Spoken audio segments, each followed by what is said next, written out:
Okay, so a couple things here. We're deviating from the instructions a little bit just because some of the guys on the Feelfree team online have already posted some of their install tips. And for one thing, this button right here, I just screwed that in there. The instructions say 16 inches. I went ahead and went 18. That's what they're saying. It gives you more tension for a full turn of your rudder. One thing you want to make sure when you're doing this side is the rudder is turned all the way on the opposite side. You can see back there, it's all the way opposite. The reason you want to do that is because once you get all this put in place, when you pull the tension on this bungee cord and hook it around this button, that's what's going to pull it the other way. So if you started in the middle or something, I don't think you'd get a full turn. I just put a little piece of tape on the back of this because these nuts are inserted in there and they just fall out.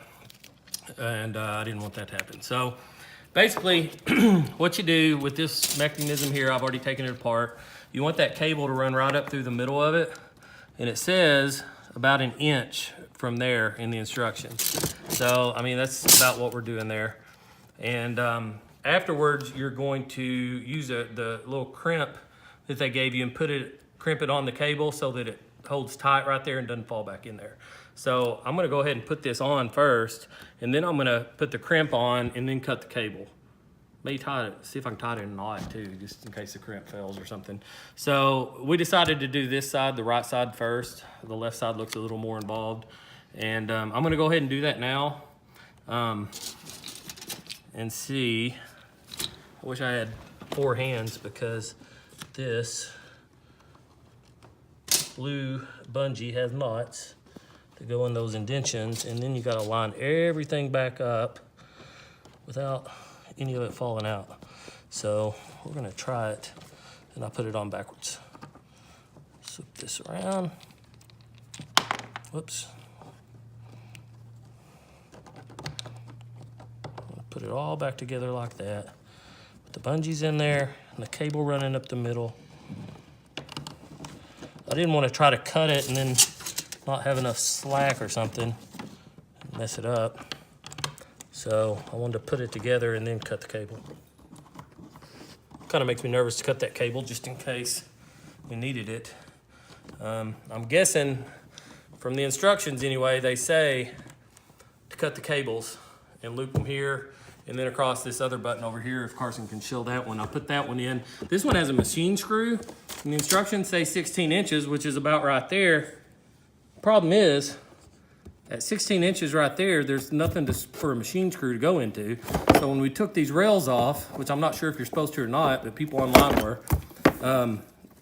this was mounted to an insert in there that the machine screw that came with this button went right into. So I'm just gonna move it up. I don't think it will hurt anything. That's how it's gonna go. I guess if it doesn't work, we can always take it all back out and move it back. It's just, you know, how we decided to do it there. That's good. Okay, so on the left side, basically you take this piece apart and you know, don't worry too much about stuff falling out. The only thing that can fall out when you take it apart, I think, are these rollers that go in here, and it's all kind of obvious where they go. So what you want to do is mount this. We already talked about where we put that button, and we put it into the machine hole, or the machine screw into the insert hole, threaded hole that held on your rail for your footrest. So what we decided to do here, it says 4 inches from here. We went at about 5.5 just because we didn't really want to, you know, there's this indentation here and we wanted a flat spot there because I know he's going to kick it with his cowboy boots and break it off probably as it is. Anyway, we went ahead and did that. So basically how this thing works is you thread this cable through here and then up and around this piece right here, okay? And there's another crimp piece that you crimp on there to hold that, okay? So if you look in the back, the rudder is all the way over, and it's all the way over that way, the opposite way now, because if you look at this piece, if you can show that, Carson, the bungee is pulled tight. So the way this thing works is, if you thread it through here, this is kind of a neutral position, and I don't know if neutral is the right word to use, but when it's threaded through here straight, it's using the bungee to pull the tension on that side and turn. So I've got to thread it through the inside of these two rollers, and the instructions has a diagram showing you how to do that. Once you do that and put all this back together, basically what you're gonna have is when your arm is all the way down, that runs it flat through, which as you can see, it's pulled all the way over on that side. So that's for when you're gonna turn right. And then as you lift this up, it moves this wheel and it takes this cable and basically pulls it all the way down under through here, which pulls the rudder all the way back that side.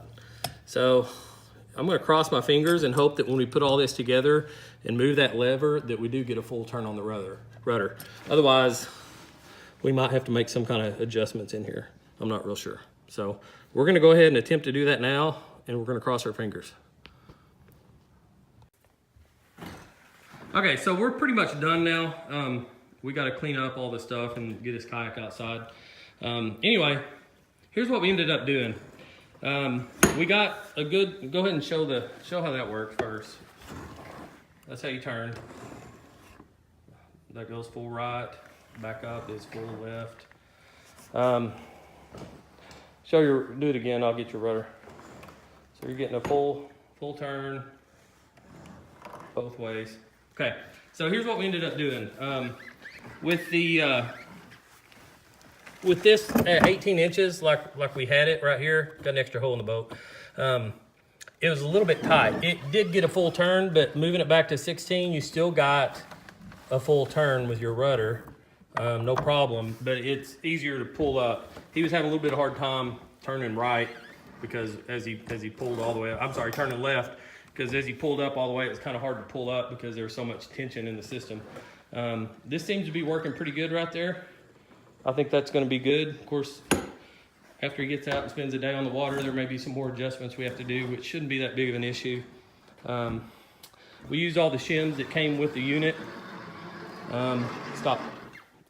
Still not really any serious play in it, but I think we're going to get some more shims and tighten that up just a little bit more.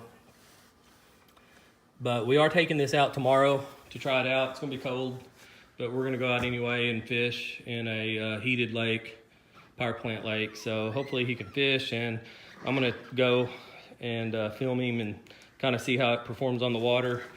I heard a rumor there might be somebody out there in a PDL, so we might see if we can get a race going on. We'll see how that works out.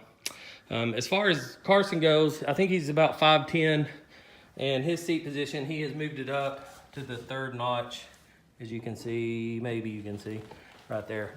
And that's kind of where he's doing. There's a lot of questions online, or people are saying at what point do you not need the seat adjuster? I think if you're a pretty tall dude, you might not need it at all.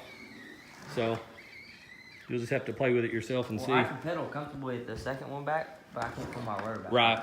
It's easier for you to reach like that. So then that's not bad at all. And you can show how you adjust the seat back and forth. Just kind of show that, Carson. It's not really hard. I mean, it just kind of slides back and forth. So if he's in there like that, he can sit down and then he can scoot it up pretty easily. If he needs another notch, just kind of scoot it up. So anyway, I still don't know what to do with these straps. If you saw the first video, I was asking about those. I'm still not real sure what to do with those. I was thinking about this some more. I think somehow that's going to attach to your seat. And since these are rigid, this might be a way to pull your seat up. I don't know yet. But like I said, if anybody knows, please leave a comment on what to do with those. Anyway, we're going to clean up here, and we'll get out on the water tomorrow and check it out.